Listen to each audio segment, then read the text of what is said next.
All right, everyone, welcome back. We are diving deep today, and get this. It's Caitlin Clark. Caitlin Clark. That's right. So we've got, we went through all sorts of stuff. Like there were some great Reddit threads. Oh, yeah. And we found a Time magazine article. She was Time's Athlete of the Year. Big year for her. Huge. And we're really going to try to figure out, why is she such a phenomenon? Well, I think she's interesting because she's, obviously very talented, but it's more than that. She's really having an impact on how people view women's basketball and really women's sports in general. Yeah. And so let's just jump right in. I mean, she was Time's Athlete of the Year. That's a big deal. It is. And I think it's important to note that Time doesn't just give this award to, whoever won the most championships that year. They look for people who transcend their sport, like people who spark conversations, impact culture. I mean, look at some of the past winners. LeBron James, Simone Biles, even Greta Thunberg. It's about making a statement. And people definitely had some things to say about it. Yeah. Like on Reddit, some people were totally on board. I saw one comment that was like, obvious choice. The impact she's had on women's basketball is like nothing we've ever seen. You see that a lot. And it's true that she's been incredibly popular. Oh, yeah. But there were also some people who weren't so sure. Like one person asked, is her being white really such a big privilege thing? So it's not all just like sunshine and rainbows. Mm-hmm. People are asking some tough questions too. That's a valid question. And it brings up this whole other conversation about what we value in our athletes. Is it just about talent, or are there other factors at play? And, it's interesting because her being named Athlete of the Year really sparked a debate about, what makes someone deserving of that title? It's never simple, is it? I mean, even something like who's the best athlete can turn into a whole discussion about, societal issues. Right. What does it even mean to be the best? Exactly. But, okay, let's talk about her on the court for a second. Mm-hmm. Because, love her or hate her, you can't deny that she's an amazing player. Oh, absolutely. I mean, she's breaking records left and right, and her style is just so electric. I was reading a Reddit thread, and someone described her game as so bleep sick, and they were saying it's like she's playing with a yo-yo on the court. Yeah, you see that a lot, too. People comparing her to, a magician or something. And I think it's that creativity, that audacity. She takes risks, makes these incredible passes, and it just seems so effortless, like she's improvising on the fly.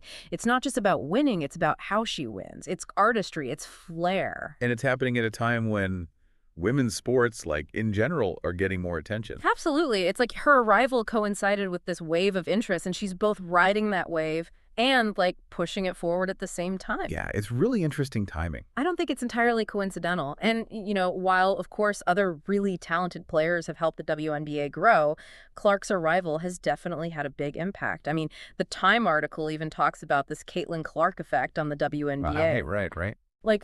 Viewership is way up. They had a record of over 54 million unique viewers, and attendance jumped a whopping 48% year over year. Wow, 48%. That's huge. It is. It's to give you some perspective, the previous attendance record for the WNBA was set back in 1998. So this isn't just a small bump. This is a massive shift. So, I mean, obviously, other stars like Asha Wilson and Breanna Stewart have been killing it, too. Right, of course. But is it fair to give Caitlin Clark all the credit for this? It's tricky because it's never really about giving one person all the credit, right? It's more nuanced than that. It's the perfect storm of factors, increased media coverage, better marketing, a growing awareness of just how good the WNBA is. And then on top of all that, you have Caitlin Clark coming in and just electrifying the league. So she's definitely a part of it, a big part of it. It's like she's become the face of this whole movement in women's sports.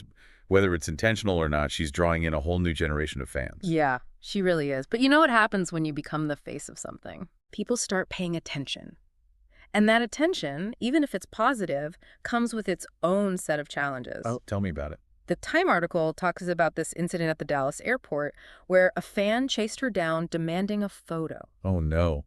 Was this a paparazzi thing? No, just a regular fan. And when Clark didn't stop, the fan actually said, "You're not that big time." Wow. And it's just this stark reminder of the, like, intense scrutiny she faces, even from casual fans. That's wild. Yeah. And then you have the incident with Chennedy Carter from the Chicago Sky. Oh, yeah, during a game. During a game, yeah.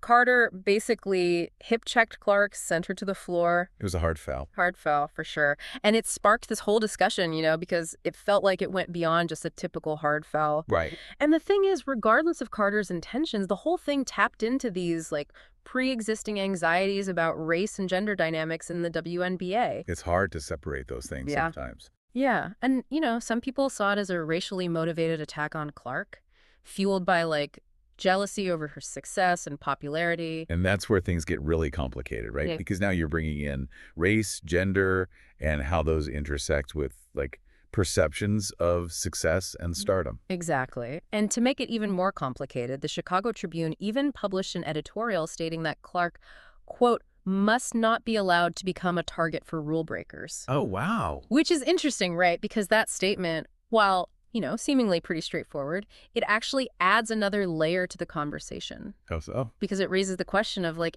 is this protection extended equally to all players? Yeah, that's a good point. And it's not just about protecting her physically on the court. It's about the mental and emotional toll that this kind of attention takes on someone.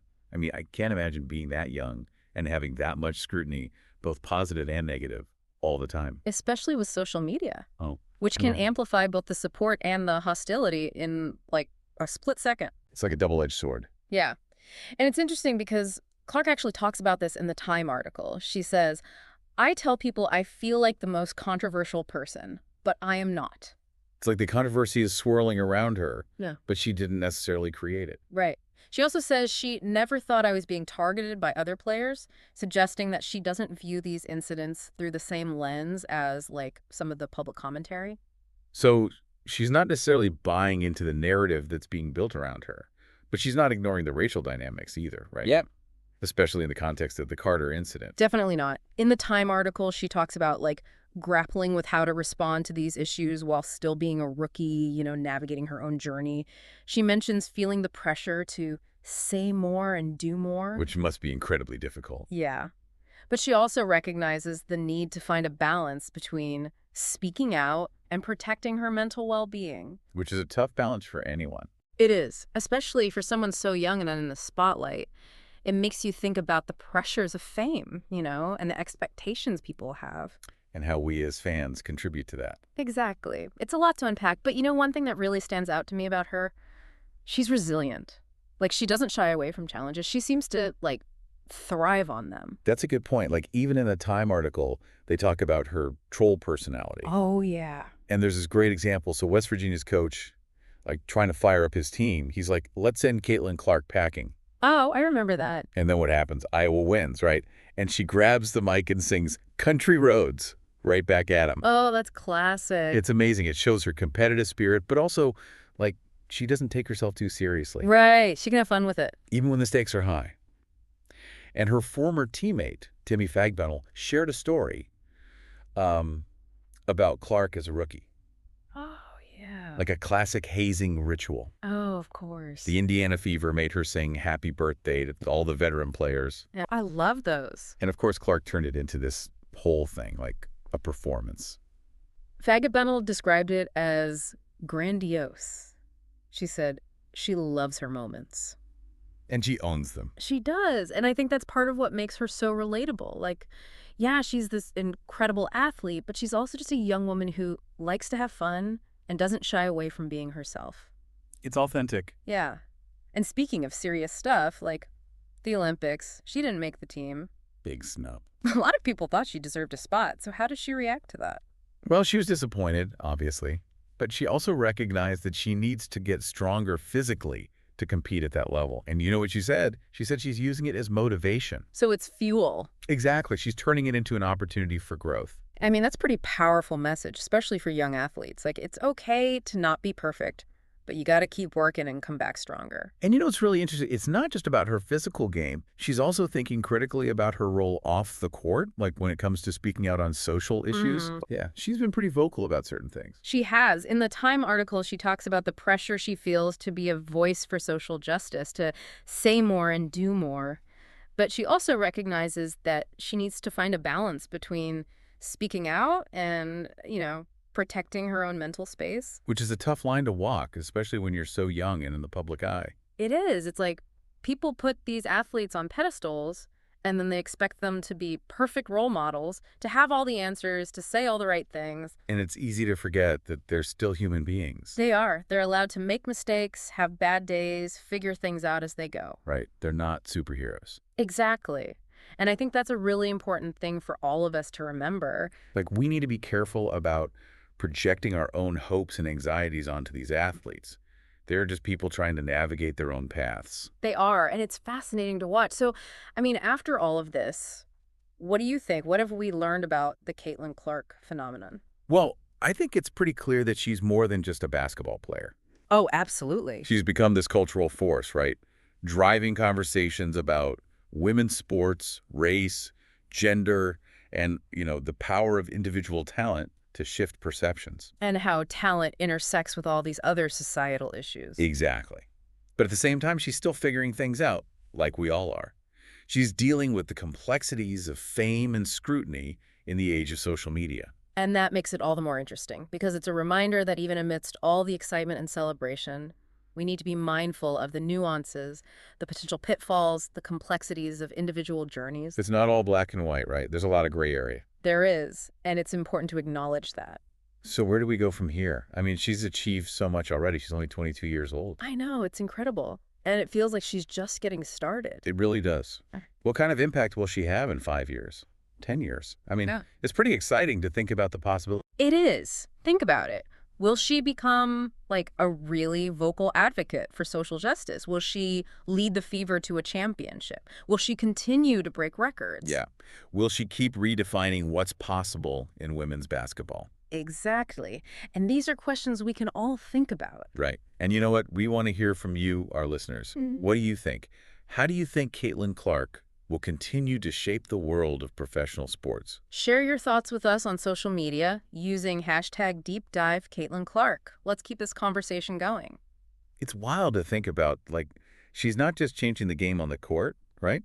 Yeah. She's kind of challenging, like, the whole idea of what a female athlete can be in the public eye. Totally. Yeah. She's definitely a different kind of role model than what we've seen in the past. Right. Like, she's got this competitive fire, she's not afraid to trash talk, and she's willing to speak up when she sees something she thinks is unfair. She's not afraid to ruffle some feathers. Exactly. And she's not afraid to be ambitious. She wants to win, and she's not going to apologize for it. And that's really inspiring for a lot of people, especially young women who are tired of being told to be quiet and play nice. Yeah. Like, be aggressive, go for what you want. Exactly. She's showing them that it's okay to be bold, to be unapologetically themselves. It's like she's rewriting the playbook on what it means to be, like, a female sports icon. I think so. It's not just about being talented. It's about owning your power, using your voice, and not being afraid to be a little bit edgy. It's about being a full person, not just this perfect, polished image. Yeah, she's a real person with flaws and all, and that's part of what makes her so compelling. And think about the impact this could have on, like, all women's sports. It's not just about basketball. Absolutely. It's about changing the way we view female athletes, the expectations we have, and the opportunities they're given. It's like she's paving the way for a whole new generation of athletes who can be themselves, on and off the court. I love that. And, stepping back for a second, this has been a really interesting deep dive. It has. We talked about data points, Reddit debates, race, gender, the future of sports. It's amazing how one athlete can spark so many different conversations. It is. And it just shows how sports can be this, cultural touchstone, Yeah. It's not just about wins and losses. It's about narratives, identities, how we see ourselves reflected in the athletes we admire. It's about, the stories we tell ourselves about the world. Yeah, and Caitlin Clark's story is just getting started. Who knows what the next chapter will be? That's the exciting part. We get to watch it all unfold. And maybe we'll even get to see her sing karaoke again someday. I would love that. Okay, everyone. That's our deep dive into the Caitlin Clark phenomenon. It's been a good one. It has. Don't forget to share your thoughts with us on social media using hashtag #DeepDiveCaitlinClark. Keep the conversation going. And until next time, keep exploring, keep questioning, and keep diving deep.